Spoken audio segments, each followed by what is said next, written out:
I'd like to introduce our panelists. We have Todd LaRue, who is Managing Director of RCLCO, a real estate consulting firm, and leads their Austin, Texas office.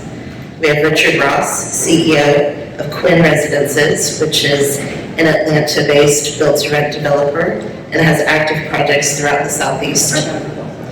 And we have Todd Wood, CEO of Christopher Todd Communities, based in Phoenix, Arizona, which is now active in both Texas and Florida.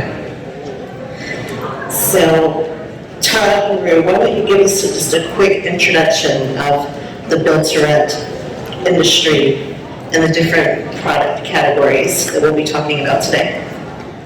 Sure. Yeah, thanks, Laura. I think a good place to start is to just think about the universe of rental products out there. And there are about 42 million rental units in the United States. And about, say, 15, 16 million of them are actually single-family homes, of which only about 2% are institutionally owned. And so most of those, too, are just scattered site product types, right? So they're just one-off rental homes down the street, single-family homes in any given neighborhood around the country. And so this build for rent is a little bit of a new concept, right? And it's a very small share, a tiny share of the overall rental landscape. I just want to make that clear first. And so there's a lot of product types that are out there that are purpose-built rental communities. Of course, multifamily apartment buildings are purposely built for rent, but we're talking more about lower density, either single family or even single story rental communities, which Todd's going to talk about a little bit. And all of these different concepts and product types appeal to different market audiences, right? So the average, the typical American renter may be a family, maybe a single person, maybe a couple, maybe a retiree, empty nester, whatever the case may be. So there are many, many, many different households who rent, housing units across the United States. And so what's going on right now in the build for rent is there's a lot of different concepts appealing to those different renter segments. And so you have renters who live in apartments, typical stacked flat units, garden style or urban, whatever the case may be, who may want more of a single family lifestyle with a private yard and not sharing a wall and things like that, but they don't need a lot of space, right? So they still maybe need an apartment sized unit, and so they'll look for a community like Todd talked about. Then you have on the other side of the spectrum a traditional single-family detached home, which a lot of families like, given they have kids, pets, whatever the case may be, and then everything in between. And there are hundreds of different product types in this build for rent space, and I just want to make that clear. It's not a single line of product out there, but rather a mix of things from townhomes to traditional single-family detached homes to smaller cottage-type units that are more apartment size. That's kind of the overview of the landscape. Thanks. And so Christopher Todd Communities was one of the originators of the what has been referred to as a horizontal apartment gated community or the single-story rental community. So in 2015, Arizona, Phoenix market was booming with residential growth, population growth, and Christopher Todd Communities was the disruptor that created the hybrid product, blending lifestyle amenities of a Class A luxury apartment with privacy of single-family neighborhood. So Todd, how close is the product that you built today to what you started with 5 years ago? Great question. I wanted just to show you a little bit what the other Todd was talking about, is the build to rent. It's a really big, broad brush of what build to rent is. So we tried to find all the different categories, and he talked about having hundreds of products out there of build to rent. Now, the rental market continues to grow. It's not going away as much as we like that. And also, the American dream really is to own a home. But until an individual gets to that point in their life, they need a shelter over their head. So we have really coined what we've tried to say is we're creating this rental revolution and creating a different type of product. It's really a hybrid. Our product is what we refer to as a single-story rental community, an SRC. Some you may have heard of as horizontal apartments, but we're giving it the acronym of SRC, single-story rental community. And what it is it's 1 and 2, sometimes a 3-bedroom, single-story rental community with about 12 to the acre, highly amenitized with a luxury living. It's really a Class A luxury living lifestyle. So what really is our product, just so you understand, because I'll tell you a little, is you've got apartments, which is kind of a vertical product. Everybody knows what that is, either high-rise apartments or 3-story garden-style apartments. And then you have these single-family rentals, which is usually 1 to 2-story with a garage and a yard. Ours is this hybrid in between. And that's the real distinction. One of the things that people want to have is they want to have a detached environment to live in. So our homes every home has a private backyard. Every home has a doggy door. About 80% of our renters or residents have pets. It's really important to them. Pets are the new children in their life. So we have created this product in Phoenix. 5 years ago when we started building this hybrid product, we were a very small percentage of the multifamily. Today in Phoenix, 5 years later, 30% of all multifamily that's being built in Phoenix is this SRC product. So it's coming. And right now we've teamed up with Taylor Morrison, which is a public home builder, and we are into markets into Dallas, Austin, Houston, Jacksonville, Tampa, Orlando, Sarasota, Raleigh, Charlotte. And if you look at where their footprint is, that's where we'll be moving this product across the country. So one of the things that's making this expansion possible is the flow of income and investment into this asset category. I believe one of the speakers yesterday called it stupid money.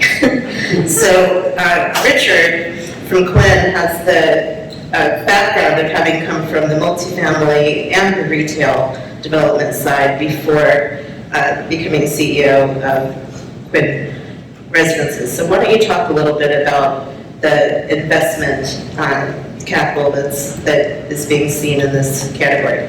Sure. Thanks, Laura. Thanks for asking me to be here. So depending on who you talk to, there's a lot of sources on the data. Somewhere between 40 and 60 billion dollars has been announced, if you will, in this product. So I'm aggregating single-family rentals over the since really 2020. You do the math, right? So we put prudent mortgages on that, so it paid 3 times. So let's just go to the high end, $180 billion. Divide that by the average cost of building a home, somewhere around 5 million homes, if I'm doing the math right. So that, if you believe $60 billion is the number, and announcements are announcements, maybe half of that, in my opinion, gets done. Let's assume all 60 billion gets invested. We put mortgages on it, so we've got 5 million homes. There was a shortage in the U.S. of 2021 of almost 4 million homes, meaning people who wanted homes, but there was no product. So while this is a big number and a lot of homes, it's really a very small percentage of the residents, the private residences in this country. I think there's 140 million homes in the U.S., and as Todd alluded to, a very small percentage of that is built to rent. Of those announcements, it's like 60 different ventures, so 60 different companies like my company and Todd's company are participating in this. Can you get closer to the microphone, please? Sure, I can. Thank you. So I was saying that out of that 40 to 60 billion of equity investment, that's spread across approximately 60 different companies, 60 different ventures. Some of those will fail, some of those will be successful. So that's sort of the landscape. I liken it to multifamily, right? So apartments. All of the big apartment owners, institutional owners of apartments started really in the mid-90s with the formation of REITs, right?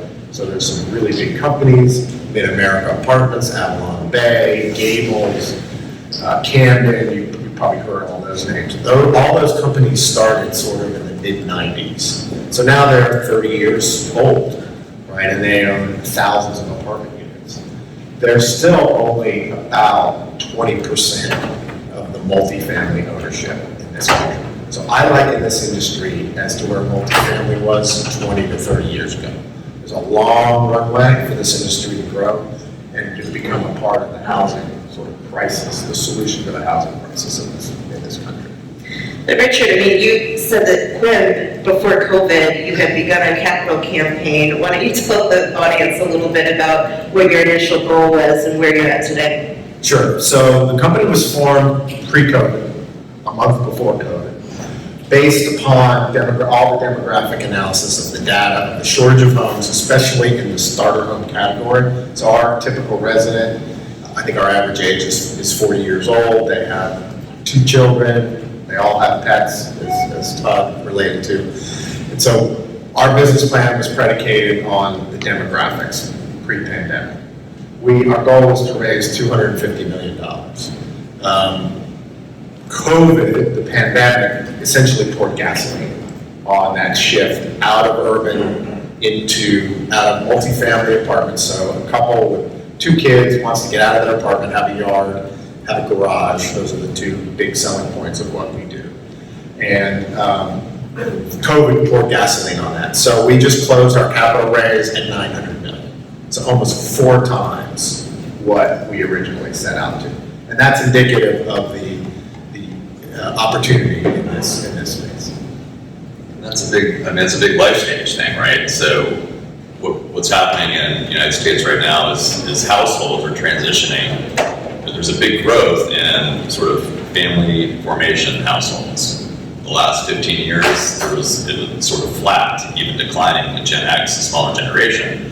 But there's been, over the next 10 years, there will be a significant rise in households 35 to 45 years old with having kids and so forth, a different life stage, moving out of apartments into more lower density single family dwellings. And that's one of the big drivers also, you mentioned demographics. Yeah, so our resident profile, there's basically 3 buckets. It's a millennial couple who's having children. They want to come out of a 2-bedroom, typically apartment, have a garage and yard. They can't afford a down payment, typically, or they don't have the credit score. And so that's one bucket. So renting while they can build, pay off student loans, build a down payment. That's probably a third of our business. The other are that same demographic, Gen Z, millennials, Gen X, who are renters by choice. Meaning they don't want to maintain the dishwasher, the washer and dryer, they don't want to mow the lawn, they want everything done for them. And that's a renter by choice. And they may say, look, I want to live in Coral Gables, right, for 5 years, but I might want to move to Phoenix in 5 years because of a job change or whatever. So that's a renter by choice is a significant, roughly a third of our resident profile. The others are empty nesters, believe it or not. We have a lot of grandparents who want to be near their children, their grandchildren, but not like next door or in the same house. But 5 miles away where they can move around and follow the grandchildren, if you will. So I would say those are sort of 3 buckets of residence profile that we have. And again, the demographics are consistent with people coming out of apartments. The in-migration to the southeast, and I guess the southwest as well, so we're focusing on the southeast, out of urban cores, and obviously the pandemic accelerated. So our demographic is very different. It's on the other extreme of that. 65% of all of our residents are under the age of 35. And if you look at the totality of all residents, less than 3% are families. We just don't have families. These are millennials, Gen Zs, And then also the baby boomers, they want to live in an environment where everything's professionally managed, professionally maintenance, so there's maintenance free. If you need a light bulb, we come in and we'll replace the light bulb for them. There's no yard work for them. There's no storage or a garage. So these are individuals that want to have a lock and leave. They can get up and move quickly. They don't want to be tied down to anything. Sometimes it's not a long-term lease, maybe it's a little shorter term, but they can get up and move. So it's very mobile. Well, and Todd, you're focused exclusively on 1 and 2 bedroom units, whereas Richard, you're doing platted subdivisions and townhomes where you've got a larger unit size. So it makes sense that your customer demographic would be different.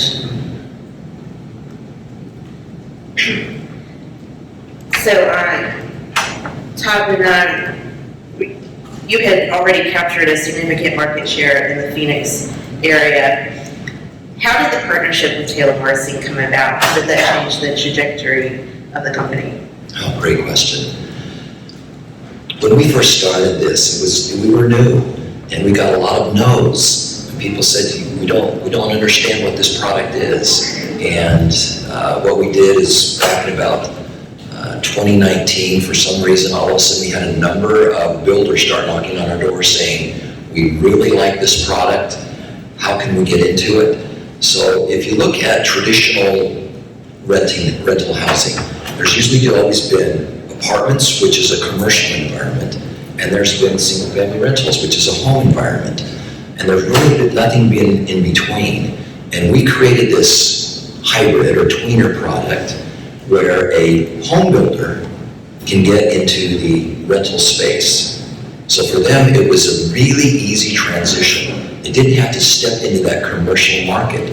I'll never forget a time when I was sitting in front of a developer who was a apartment developer, and he said, we are really angry with you people at Christopher Todd. And I said, why? He said, because you developed a product.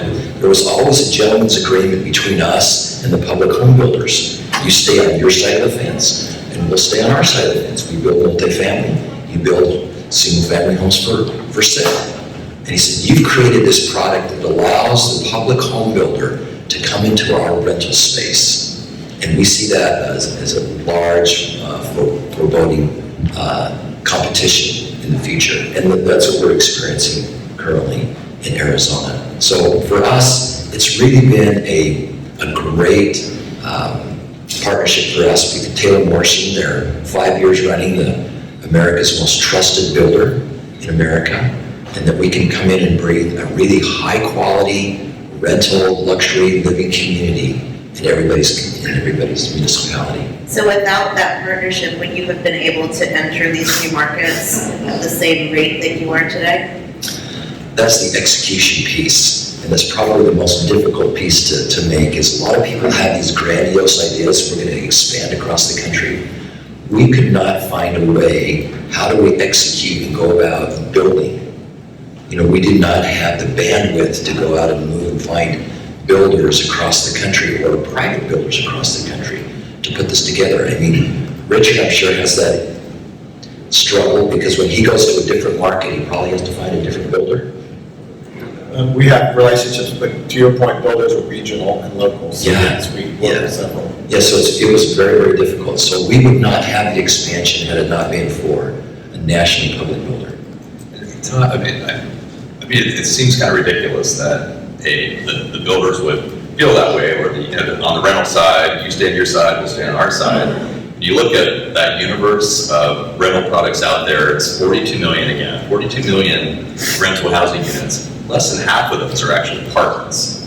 So that just shows that half of the rental units, more than half, are some other product type than apartments that are largely being built by institutions. So people have demonstrated, the market has demonstrated, that they want different product types than, say, just stacked flat multifamily apartments. So there's a huge universe of demand for alternative rental products out there. It's just the market has not been building them. Well, and to that end, you've got multifamily developers entering the space now, Absolutely, yes. trying to get a slice of Piece that of the pie. action, yeah. Well, and to put it in perspective, I think the numbers are from 2008 to last year, 2020, about 29,000 homes were built to rent, right? Meaning the home was purposely built to rent as opposed to be a retail sale. I would say, and I think the statistics are, if you do the math, over the next 5 years, maybe that grows to 8%. So it's still a very small percentage of single-family homes being built that are actually being built as dedicated built-to-rent communities. Todd, to your point, when we first developed this product, and we loved building a product right next to a large apartment complex, because people would be living in an apartment and they'd walk over and they'd say, I'm on the 3rd floor and I have to walk upstairs, and if I have a pet, I've got to take them down the stairs, go out and find the doggy run. You mean to tell me that I can be on a single-story level, I can be detached, I can have my own private backyard. We solve for the #1 complaint in multifamily, and that is acoustics. Everybody hates having a neighbor above them, below them, to the side, making all that noise. And so this product inherently solves for that problem. It's just been a great experience for us to be able to, offer a product that offers that to them. And you charge a premium rent for that. We absolutely. A lot of times people look at it and say, you mean I can live in a small home with all of these amenities and luxury living for maybe $100 or $200 more a month? And for them, they'll pay that because it's worth it to them. It's value. They look at our demographic, which is oftentimes over 50% is single. We have a high demographic of single females. We also have high technology that we bring into our communities. So we have, every home has a home security system. The #1 requirement that everybody came out of COVID was safety. I want to feel safe where I live. And so we make sure that we provide that for them. Well, so let's talk about affordability then. If you're charging a rent premium for the purpose-built rental, and you're considered a move-up category from apartments, then what incentive could be offered for any type of mixed income allowances within the community or other type of, reserves for affordable housing? Well, one, our demographic is kind of a high professional, and that's what we look at. A lot of individuals are coming in and they're bringing both of their incomes into that home. A lot of them are working out of the home, so we're creating different space within the home in the way that we go about designing the home to make sure that they have a home workspace available to them. So they're looking at, we can afford to spend a little bit more money because it gives us the amenities and the values that we're looking for rather than being in an apartment. And, once again, when they start having children, they usually leave. If we start having 1 or more children and we want to have a backyard, then they'll go over to Richard's product and they'll stay at a single-family rental. And so once again, we're giving the renter much more option when they're going out making a decision in their life. Our product is essentially a starter home. Our rents average, so we're in the southeastern U.S., from $1,600 a month to $2,500 a month for a 1,750 to 2,500 square foot home. So these are starter homes.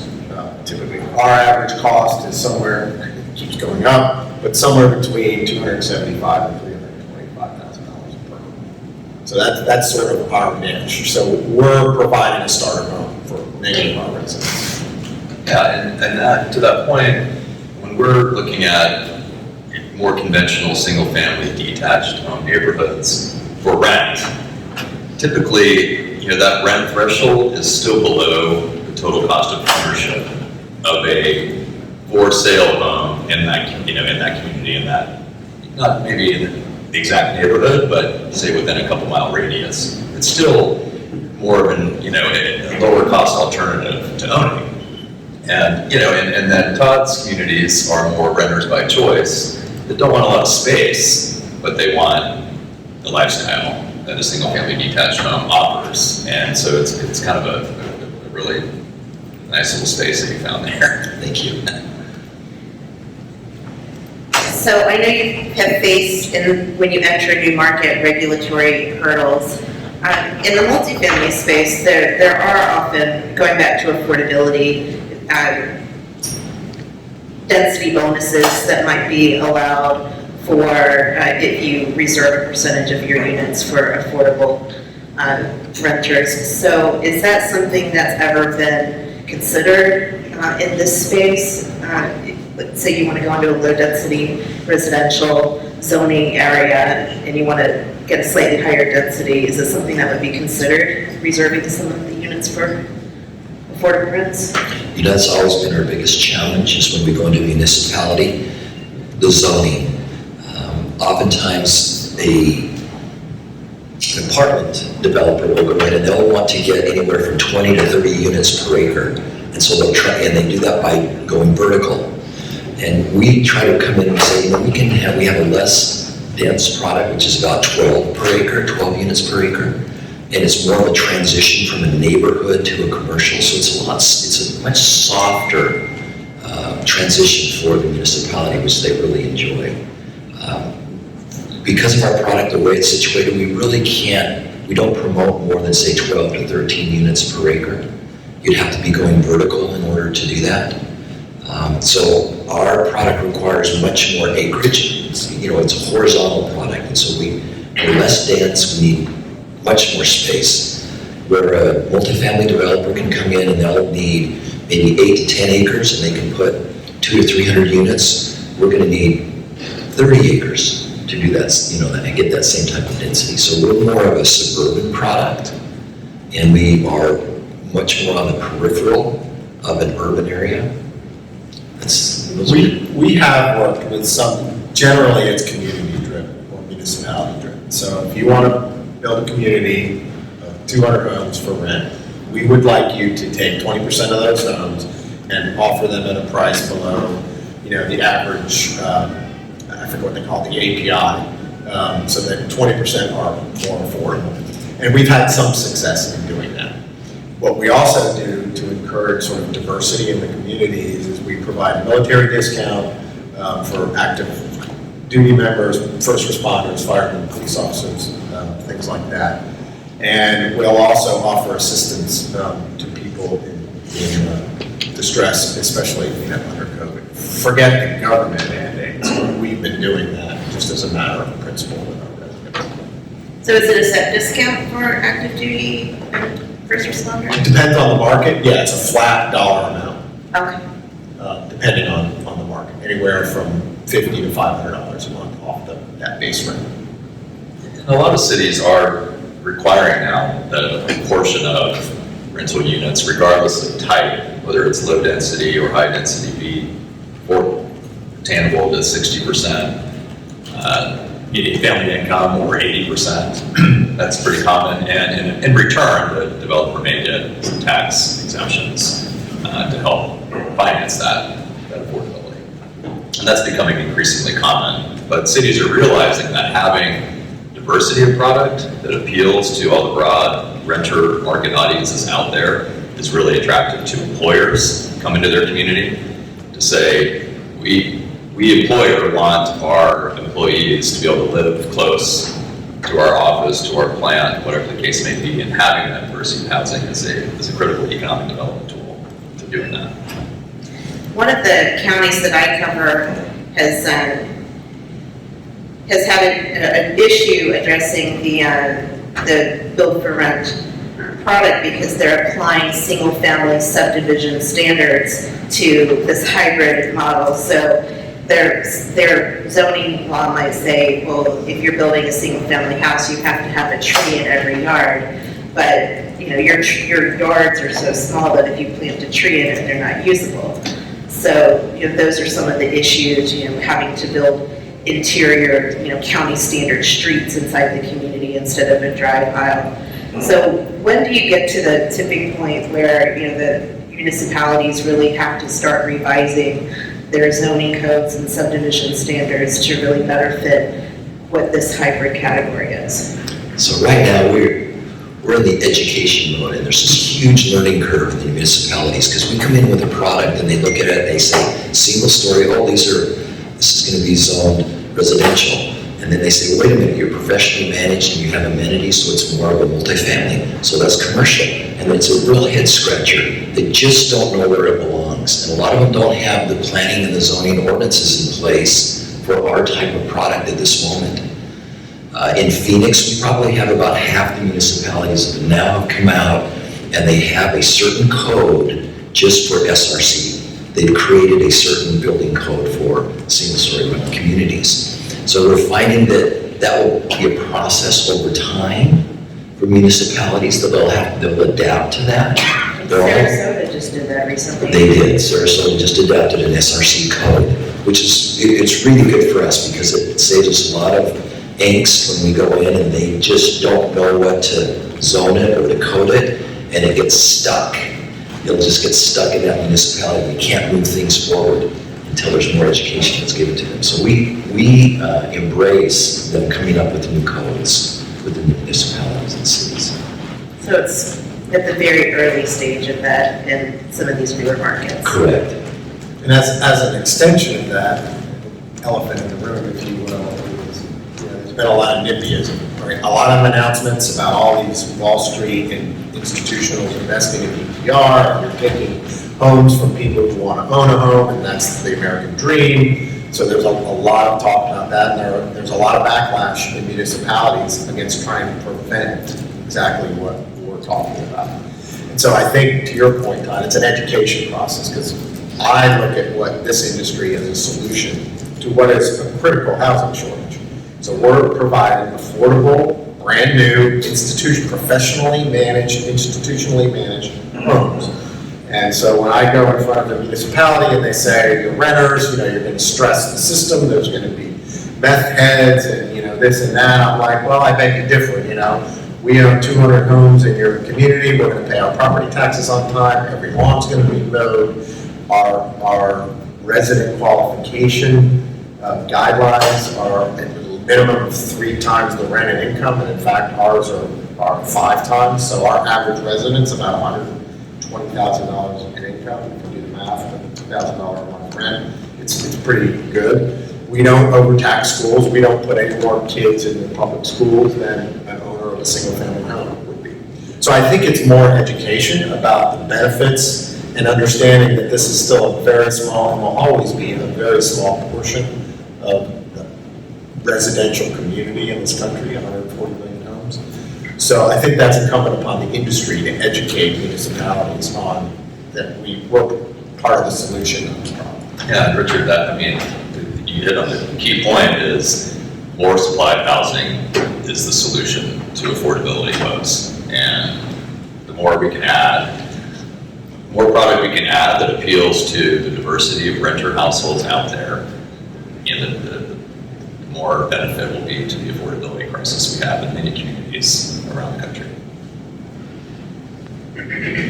So you bristle when you hear someone say it's un-American to take houses out of the for sale market and build purpose-built rentals. I bristle, yes, because I have 4 daughters ranging in early 30s to 40 years old. 2 of them own homes, 2 of them don't and never will.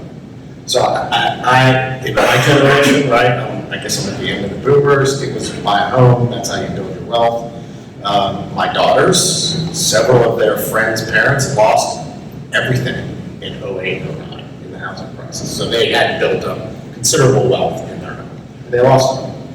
And with all of the sort of opportunities that are in this, Bitcoin, ETFs, all of the different ways to build wealth, I'm not sure for the generation, let's say, under 40 years old or under 30 years old, that they're looking at the best, their American dream is to own a home and build wealth.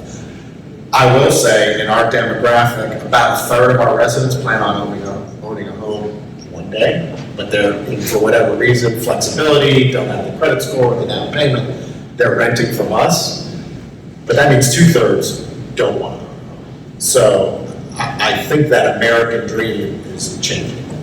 One of the things we have, Laura, is almost 50% of the residents, when they leave Christopher Todd, they're jumping into homeownership. They want to own a home, and we promote that.